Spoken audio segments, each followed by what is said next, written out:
Welcome to another video by your friend, Matthew. Let's continue our journey along the major arcana cards, right? I could do a long intro. I could talk for like 16 hours about random stuff. But that's probably not the wisest or most skillful way to conduct this video. So I'm going to jump right in. Last time we talked about the death card. And let me just remind you, the major arcana has the full card, card 0, which kind of stands to the side and slides through the major arcana cards as kind of the hero or protagonist, us, moving through these stages and these circumstances and this process of self-transformation and stuff. The first 7 cards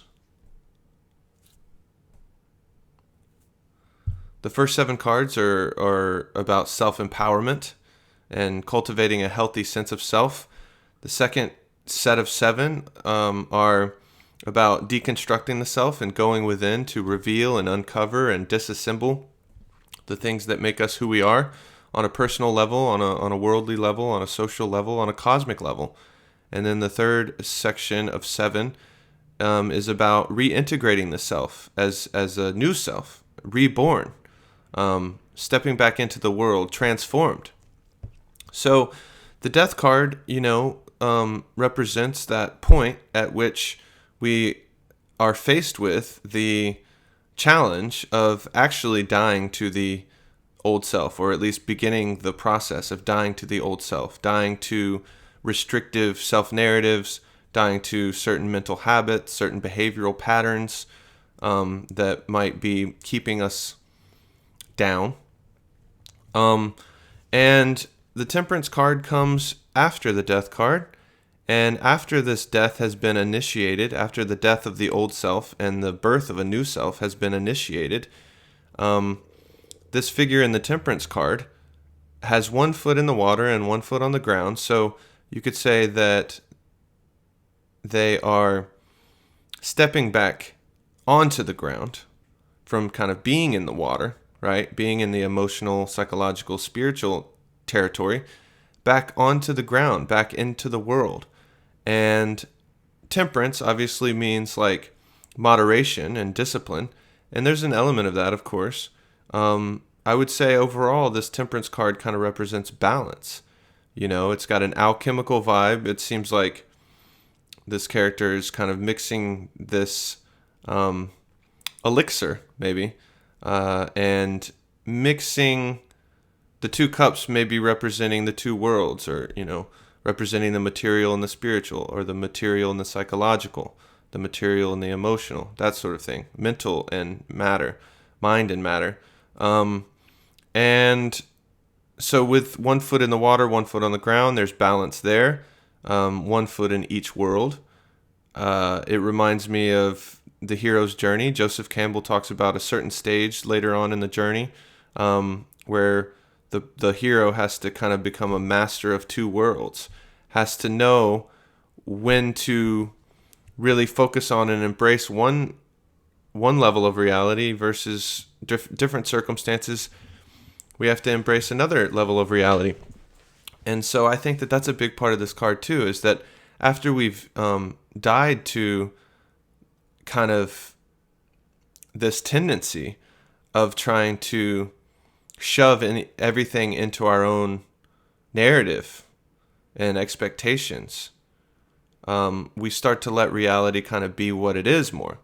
And we let the gentle flow of reality kind of unfold, like in Taoism.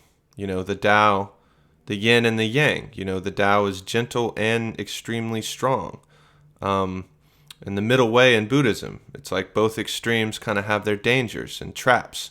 So we have to kind of find this spontaneous middle way, 1 foot in on both sides, And so we could think about this in terms of like when we interact with other people, we're letting those other people be who they are. We're not judging them. We're not upset that they don't fit into our own expectations, and we don't get upset if they don't have the same exact worldview as us.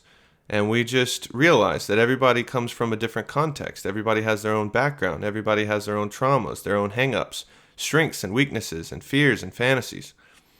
And so I know that a lot of that may sound abstract, but it really is transformative, and it's difficult, but it's important to continue the practice and the process and the experiment of like finding balance and surrendering to the flow of reality, because the present moment is, the present is created by the past, even though the past is just a series of present moments, just like the future is just a series of present moments. So it's always the present, the eternal now, as they say.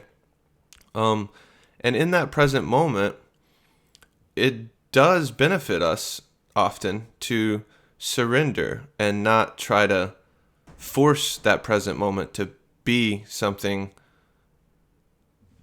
like to be obsessively trying to shove the present moment into this one thing. So we kind of let reality be what it is. And part of that also, and part of this card, is that whole master of the two worlds thing, right?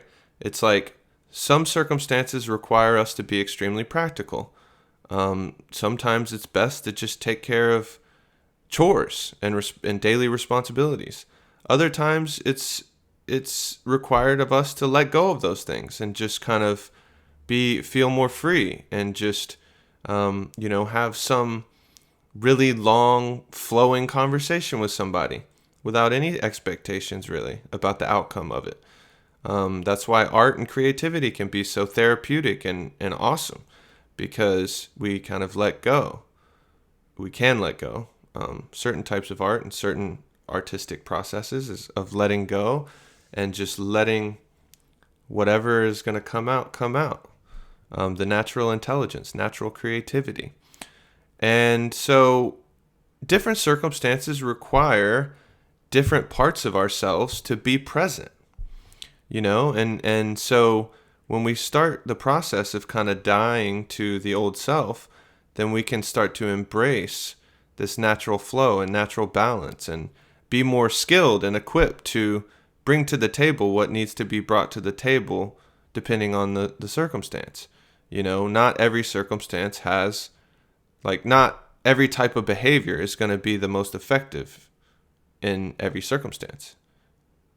Each situation, each relationship, each interaction, each event has its own demands, And so being able to adjust, being able to be more fluid is super powerful.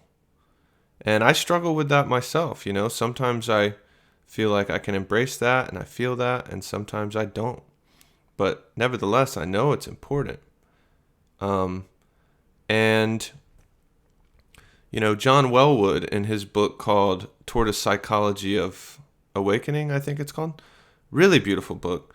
But one thing he talks about is kind of making our emotions, for example, less frozen. We unfreeze our emotions so that they're more fluid, because it's so easy to try to freeze, especially strong emotions and negative emotions. They feel so rigid and tight and frozen. But if we can learn to thaw them out, defrost them, that can be awesome. That can be great for us to do.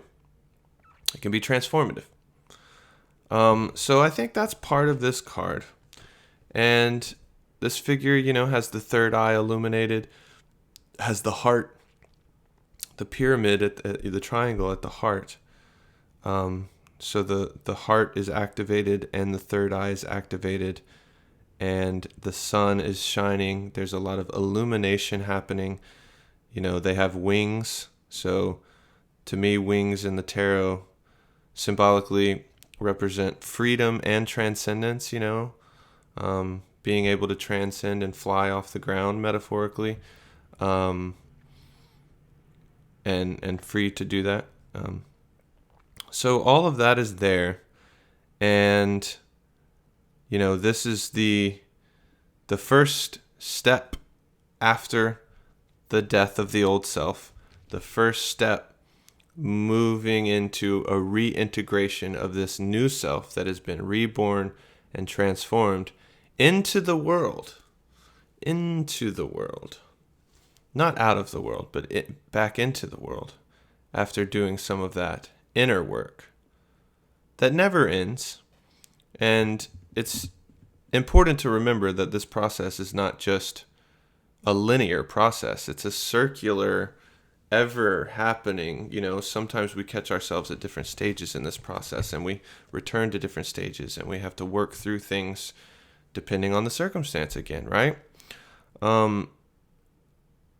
So that's where I'm going to stop for there. I'm going to stop there for now. I hope you enjoyed. Keep up with the videos. Go check out the old ones if you haven't. Peace out.